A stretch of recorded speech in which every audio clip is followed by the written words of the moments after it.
Salam salam God Lovers dimanapun saudara berada. Kembali lagi bertemu dengan program Word from Heaven. Tema pada kesempatan kita kali ini adalah mukjizat Tuhan Yesus.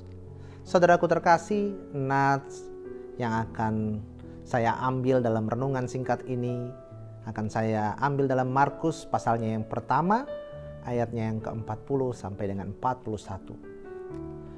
Seorang yang sakit kusta datang kepada Yesus dan sambil berlutut di hadapannya, ia memohon bantuannya. Katanya, "Kalau engkau mau, engkau dapat mentahirkan aku." Maka tergeraklah hatinya oleh belas kasihan. Lalu ia mengulurkan tangannya, menjamah orang itu dan berkata kepadanya, "Aku mau, jadilah engkau tahir."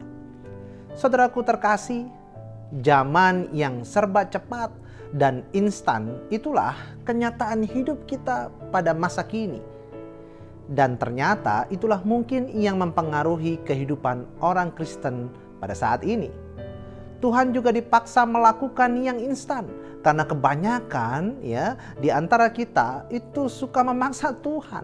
Tuhan, aku mau begini, Tuhan, aku mau begitu. Lebih dari yang kita kenal begitu bahwasannya Dia adalah Tuhan, pencipta kita, bukan pesuruh kita. Saudaraku terkasih, ada banyak yang mengharapkan Tuhan melakukan mukjizat seperti yang dilakukan oleh Yesus pada masa Yesus masih hidup. Bukan tidak percaya kepada mukjizat, saya juga percaya mukjizat Tuhan sampai saat ini masih ada dan akan terus ada, saudara. Jadi saya mengatakan demikian bukan karena saya tidak percaya mukjizat, bukan.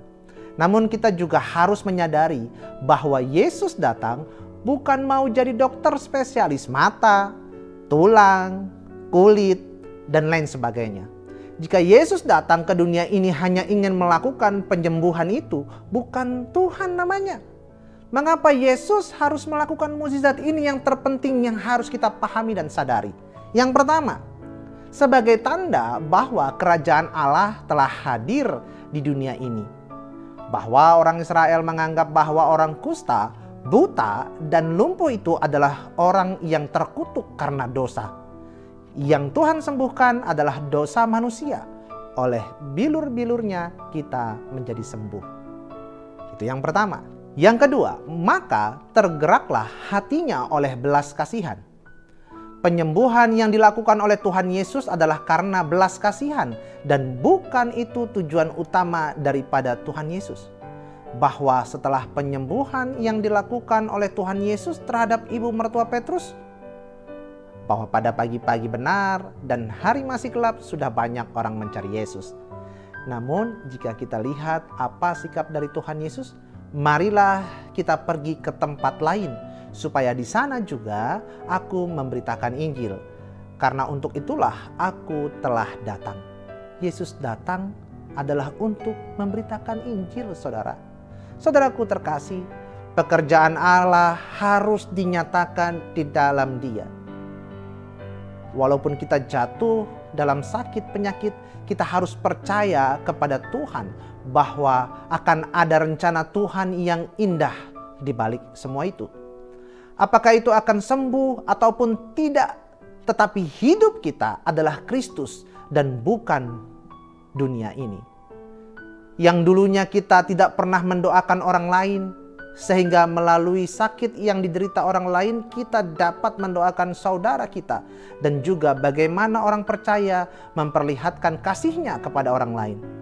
Ataupun yang dulunya dia tidak pernah berdoa kepada Tuhan, namun karena sakit yang dideritanya, dia menjadi berdoa, dan bisa saja karena sakit yang dialaminya, keluarganya menjadi akur, padahal yang dulunya tidak pernah baik hubungannya.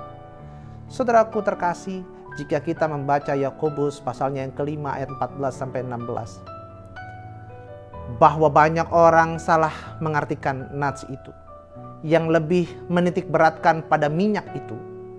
Memang pada zamannya minyak adalah salah satu bentuk pengobatan yang dilakukan oleh banyak orang dan bahkan sampai sekarang. Namun itu bukan minyak biasa yang dijual di pasar. Namun memang berkhasiat untuk menyembuhkan. Namun yang perlu kita perhatikan dari nats itu adalah bahwa bagaimana kita melakukan pengobatan itu memang harus dibarengi dengan doa. Sehingga kita tidak berfokus pada minyak itu dan mengkultuskannya dengan menganggap mempunyai kekuatan. Namun melalui minyak itu kita percaya kuasa Tuhan akan bekerja. Pada dasarnya tidak ada manusia yang seutuhnya sehat. Semua kita menunggu giliran untuk sakit dan terbaring lemah. Selama kita masih diberi Tuhan kekuatan, usahakanlah menolong sesama dan saling mendoakan. Karena akan ada tiba waktunya, kita pun akan seperti saudara kita yang lain, akan sakit dan juga meninggalkan dunia ini. Saudaraku terkasih, maka ingatlah selalu perkataan Tuhan Yesus. Berbahagialah orang yang tidak melihat namun percaya. Mau kita sehat atau sakit, mau kita hidup atau mati, tetapi kita tetap hidup dalam iman kepada Tuhan Yesus. Berdoalah kepada Tuhan supaya iman kita tetap sehat dan kuat, walaupun fisik kita lemah ataupun sedang menurun. Terima kasih saudara, inilah renungan singkat pada kesempatan kali ini. Mari kita berdoa. Bapa di surga, terima kasih Tuhan, Engkau terus menjaga kami, melindungi kami Tuhan, Engkau terus menguatkan kami.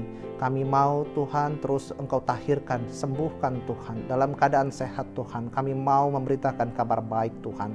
Terima kasih Tuhan. Di dalam nama Tuhan Yesus kami telah berdoa. Haleluya. Amin. God lovers, dimanapun saudara berada, diharapkan membagikan link YouTube renungan ini kepada saudara, kerabat, dan teman-teman semua. Terima kasih. Tuhan Yesus memberkati.